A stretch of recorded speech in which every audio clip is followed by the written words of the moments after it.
In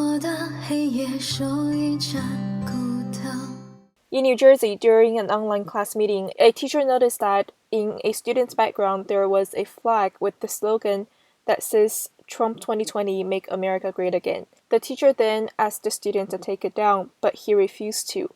Then the teacher kicked the student out of the virtual classroom.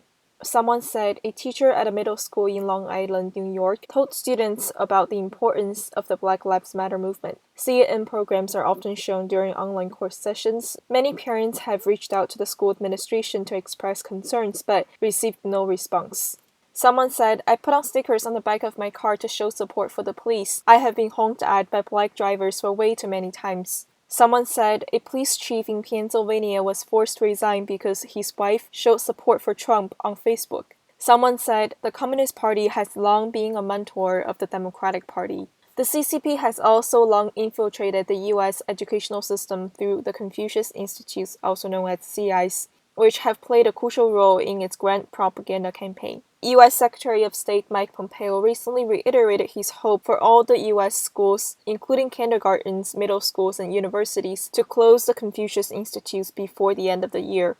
In addition, visa applications from Confucius Institute operators will be denied. Someone said the CCP is engaging in espionage activities in the name of Confucius. Someone said brainwashing children is a foundational policy of the Chinese Communist Party. Someone shared a few photos showing how the CCP brainwashed elementary school students in China.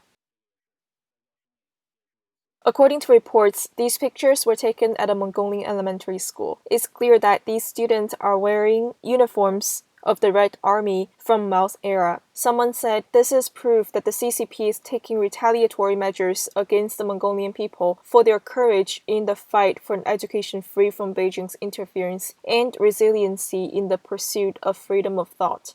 This video shows a Chinese couple at a marriage licensing site.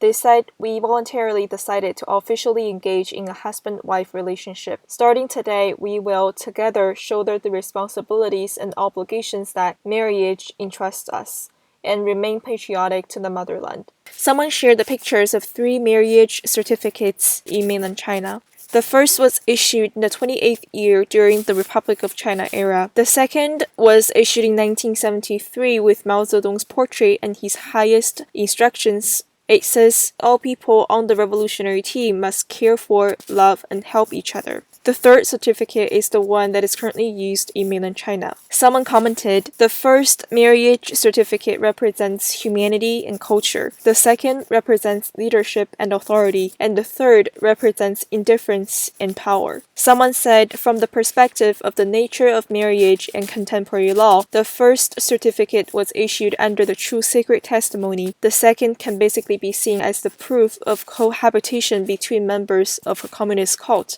The third serves as proof of union between Chinese residents." Someone questioned the second marriage certificate and said, "Why is it that a third person, which is Mao's picture, was added when in fact 2 people got married?" Someone said, "China is not a nation without excellent cultural and religious traditions. It's just that they were destroyed by the CCP. The Chinese culture that many people oppose to is precisely the part deliberately distorted by the Communist Party." Someone shared Mr. Sun Yat-sen's understanding of Chinese culture.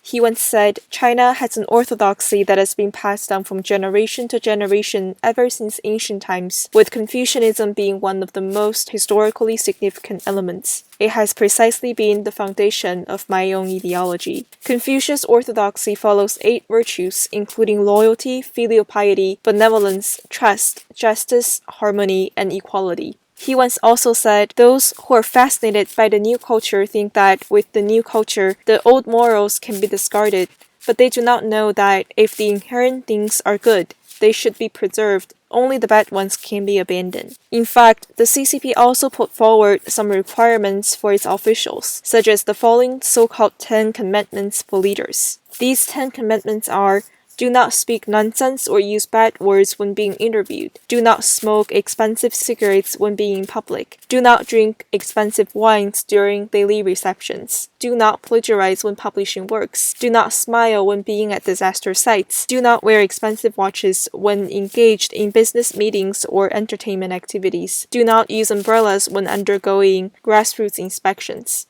Do not post on Weibo when dating. Do not write diary entries when visiting mistresses. Do not be at the position of the press secretary when encountering emergencies. Someone said, didn't these actually leak the CCP's own secrets? Someone said, in plain terms, these are all really just saying it's fine to do evil, but don't let the ordinary people get hold of you. Someone said the 10 Commandments were really to the point. Someone said I was particularly amazed by the one that says do not write diary entries when visiting mistresses. Someone doubted, do these 10 Commandments really exist? If so, their idiocy is truly beyond my imagination. Someone said, I finally understand why the CCP required its members to keep secrets. There are indeed way too many of them. Someone shared an example. Wang Minzhong, the head of the Beijing Wildlife Conservation Station, made profit by reselling wild animals and took more than 57 million yuan in bribes. His conduct reflects the true situation that CCP officials are in. The UN has set up a new data research center in China. According to VOA, the new UN Big Data Institute has already landed in Hangzhou City. Someone said, why don't the UN headquarters also move to Hangzhou City? Someone said, the United Nations appear to have been completely infiltrated and manipulated by the CCP. There may never be a way back. Someone shared a cartoon and said that this cartoon shows the relationship between China and the world, and this cartoon shows the real America that Trump has been facing. And he said, these two pictures are enough to illustrate the real situation that the world is in now. Someone said the U.S. Aircraft Carrier Strike Group departed from the South China Sea and is heading to Taiwan. Someone said the U.S. Aircraft Carrier Strike Group departed from the South China Sea and is heading to Taiwan. According to reports, this aircraft carrier strike group is the USS Ronald Reagan.